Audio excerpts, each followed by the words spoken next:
On the road. Anywhere. And everywhere. DZDG 96.7. DZDG 96.7. Welcome back. My name is Dave. Wala lang. Nabagit ko lang. Pakilala lang ako. Baka di ba kilala eh. O, pwede kayo mag-text sa akin na 0929-2168-100. I believe may nag-text. Basahin natin. May nag-miss call pala.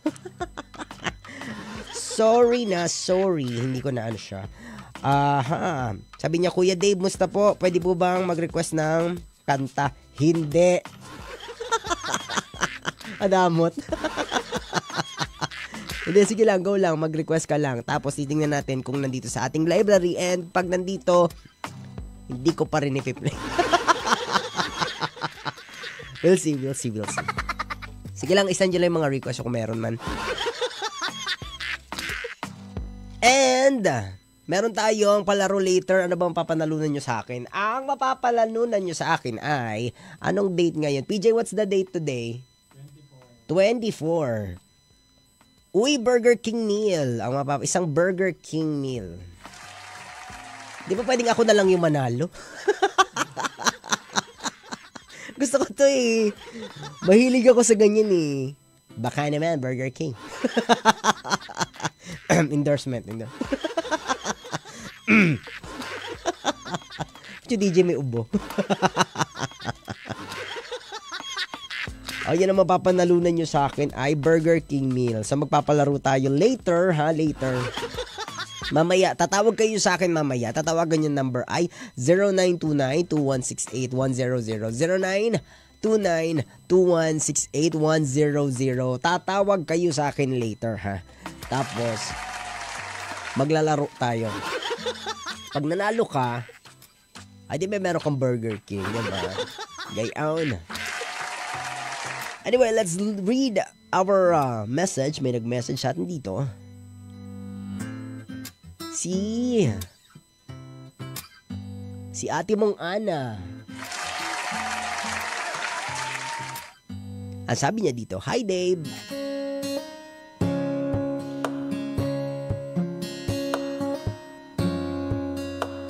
Ako nga pala si Ana, hindi ko tunay na name.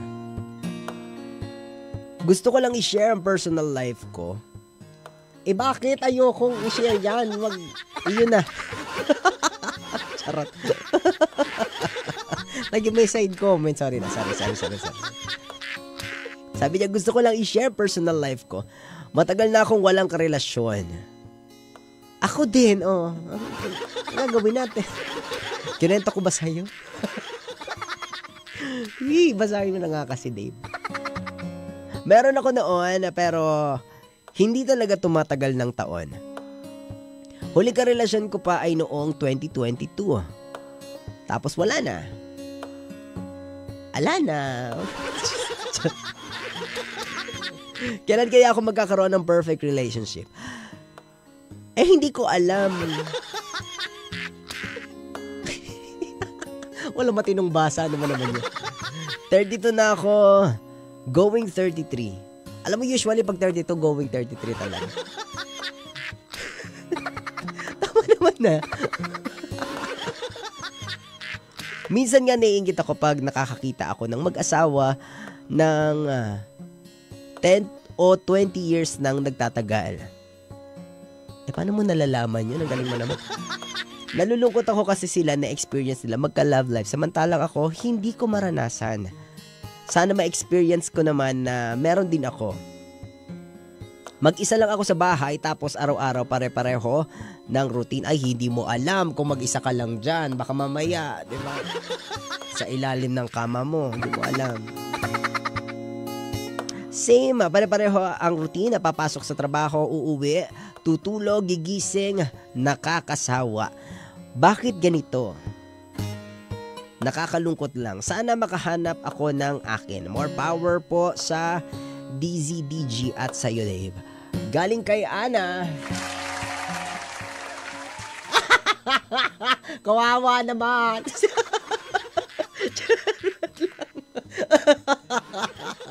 Hindi naman ako natatawa eh. Appear tayo. Pareho tayo ha.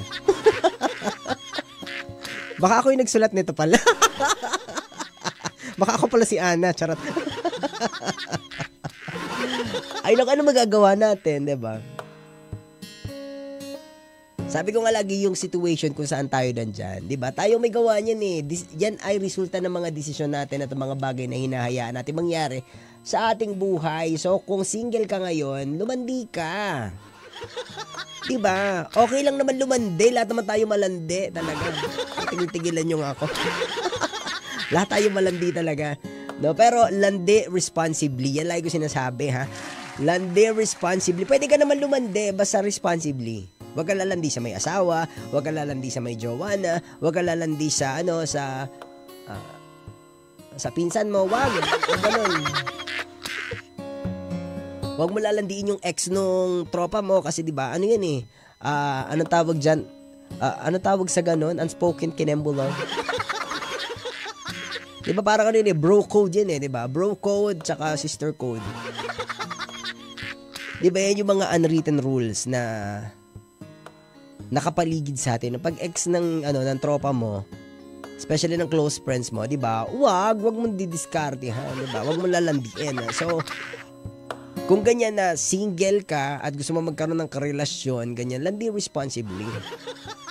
Magpaganda ka, mag-ayos ka ng itsura, 'di ba? Ay nako, luma na po 'yung sinasabi nila na wala sa itsura ang para makahanap ng jowa. Ay nandyan po. Nandyan, di ba? Yan yung una mo nakikita eh. Di ba, let's be honest talaga, we judge a book by its cover. Di ba? Tapos saka lang natin malalaman kung ano yung nasa loob. Di ba? So, yan, mag-ayos ka ng itsura, baka naman hindi ka nagtutoothbrush, di ba? Hindi natin alam, baka kaya ka nilalayuan. Di ba? Di mo kailangan mainggit dun sa mga dun sa mga matagal nang magkarelasyon. Doon sa mga 10, 20 years na, di ba? Hindi mo din alam naman kung ano ang kalbaryong pinagdadaanan nila araw-araw, di ba? Hindi natin alam. Hindi mo alam, di ba?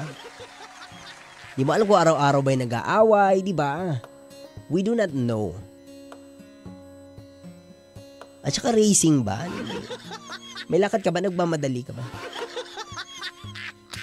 Di ba? We attract yung people na, di ba, nare-reflect natin. Alam mo yun? Am I saying it right? Di ba na-attract natin yung yung mga taong kagaya natin. Alam mo yun? So kung mataas yung yung pagmamahal mo sa sarili mo, di ba? Makaka-attract ka ng mga taong mamahalin ka din. Di ba kasi magpo-produce ka ng aura na you are lovable. Di ba na masaya ka kasama, hindi ka malungkot, hindi ka emo.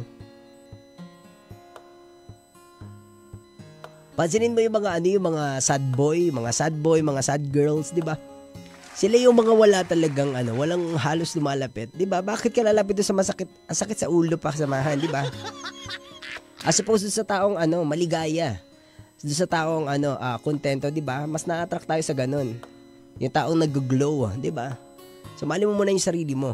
Baka naman ganun, 'di ba? Ang baba ng tingin mo sa sarili mo porket you're single, you're lesser kaya ka naghahanap ng ganyan, no. 'Di ba? Love yourself so much na yung mga taong darating sa buhay mo, option na lang sila. 'Di ba? Extra na lang sila. Bonus kumbaga, bonus na lang sila.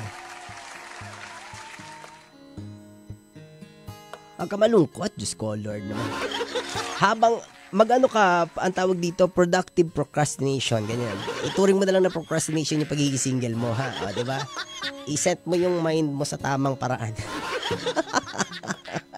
Kunyari na lang nagpa-procrastinate ka, ha? Tapos, gamitin mo yung productive procrastination. So, habang nagpo-procrastinate ka, wala kang jowa, ha? Hindi ka pa nakakahanap, mag-focus ka muna dun sa sarili mo. I-improve mo muna yung sarili mo financially, emotionally, and mentally, ha? And physically. Diba? Improve mo muna ang sarili mo. Kusayang lalapit.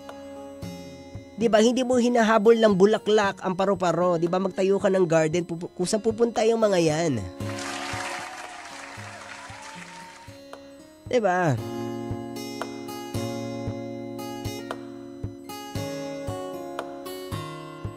Ayun, wala lang, na-share ko lang. Oras natin, 12:49. My name is Dave. We'll be right back. Thank you very much sa inyo. Ana, thank you very much, ha. In the meantime, more titugan tayo, ha. Hanggang mamaya pa tayo magchichikahan, magtatawanan, and ano pa ba? Bardagulan. In the meantime, here's Mariah Carey, One Sweet Day.